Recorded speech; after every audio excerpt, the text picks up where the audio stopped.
Welcome back in here to Live Now from Fox. I'm Andy Mack. Thank you so much for joining us. And as you might imagine by what's on your screen, we're going to be talking about some big news in terms of the Supreme Court, the highest court in the land. They will hear a case involving a potential ban of the social media platform TikTok. And I want to get into this just a little bit more here on Live Now from Fox. I want to put up this tweet as well of what we're learning here on Live Now from Fox of this. This is a post talking about it, saying breaking: the Supreme Court says it will hear TikTok's challenge to a nationwide ban in January. The arguments will be on January the 10th, just 10 days before the ban is set to take effect. And this is big news, as on Wednesday they agreed to decide whether a controversial ban on the social media app violates the First Amendment, adding a major case to its docket this term just before President-elect Donald Trump takes office. All right, let's continue on with our conversation. I do want to bring in right now tech industry leader, CEO and founder of Chamber of Progress, Adam Kovacevich. Adam, thank you so much for joining us here on Live Now from Fox to discuss the latest in what we're learning about this decision. And just the fact that SCOTUS is hearing the case feels like a win for TikTok. Is that correct? Maybe. It only takes 4 votes for the Supreme Court to agree to hear a case.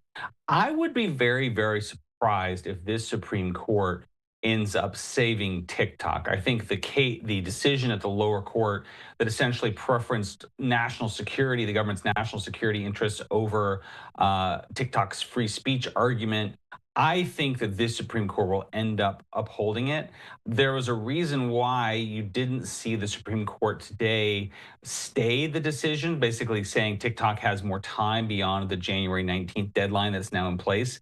That takes 5 votes. I don't think, so they didn't have 5 votes. And so I do think I wouldn't overinterpret this as necessarily a great sign for TikTok. All right, very, very interesting as well. I do want to get into some of these aspects, and they talk about freedom of speech. Obviously, they're in the First Amendment. What do we make of this argument from TikTok? How strong is it, and could this set a precedent moving forward?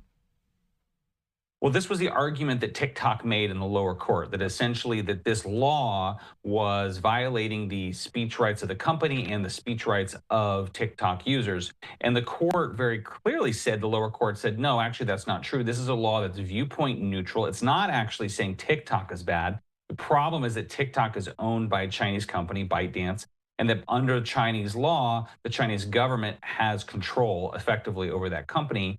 And that the Chinese government, the PRC, had a goal of what they called manipulating public discourse through TikTok, and that itself was at odds with free speech. So I think in some ways they were saying, look, the principle of free speech was threatened by what the Chinese government could be doing with TikTok. And that was kind of how the lower court looked at this issue. And I think they also noted that like TikTok had never sort of squarely denied manipulating content at the direction of the PRC. And that was pretty striking.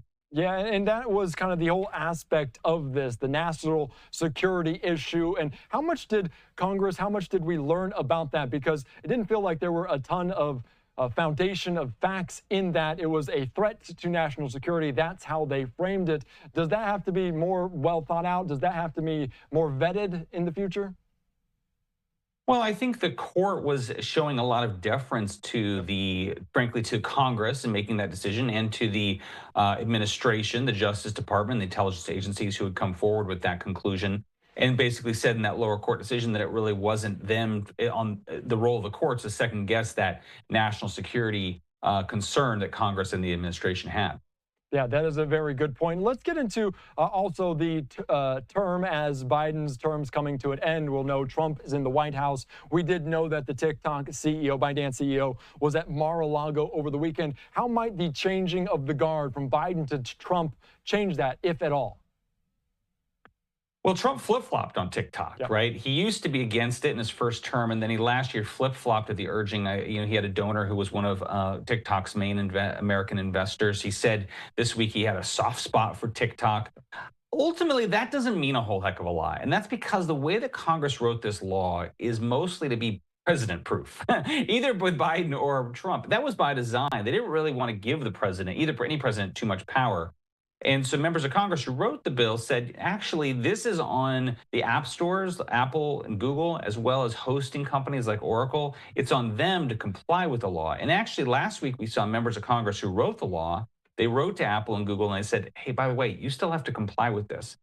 So I think that was a really interesting signal. And these companies are kind of getting buffeted on all sides by different political opinions. Yeah, a lot of different opinions out there and a lot of people trying to understand TikTok in its entirety because it's still very much in its infancy. And I do want to attack you because you said you predicted that they will uphold this lower court's decision. Once that happens, if that happens on January 10th or beyond, what happens? Is there any recourse for ByteDance or TikTok moving forward?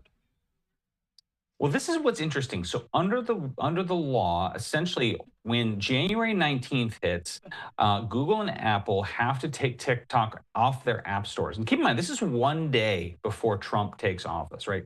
The law also requires that U.S. companies that might be hosting TikTok services, so this is probably Oracle, maybe other internet services, that they probably can't host them after that date. So it's very likely that Americans won't be able to access TikTok after that date, absent some last-minute plan to sell the company, which I think is very, very unlikely. And then, of course, Trump takes office next day. So, I think that then things could change. There's a little bit of a path.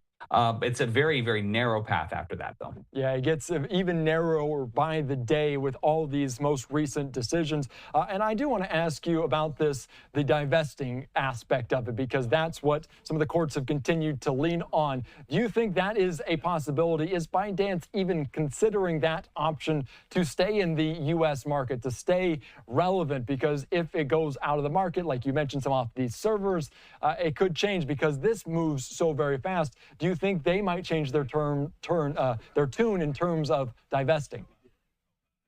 Well, interestingly, the lower court said, look, TikTok, you've had plenty of time, right, to find a U.S. buyer. They just haven't done it. I think that speaks to the fundamental tension at the heart of this, right, which is that TikTok defenders say, well, it's just this harmless, video app. But then the Chinese government had said, no, this actually is a massive asset for us. Its algorithm is a national asset. We do not want it sold. And that, to me, just kind of undermines the argument that this is some harmless app, right? If the Chinese government cares so much and is going to work so hard to prevent the company from being sold, it really kind of validates the concerns of people who see TikTok as a tool, a propaganda tool for the Chinese government. So from a pure business standpoint, yeah, China should let TikTok be sold to a non-Chinese company. But from a national propaganda standpoint, I'm not sure they're going to allow that to happen. And the fact that they're not kind of tells you all you need to know.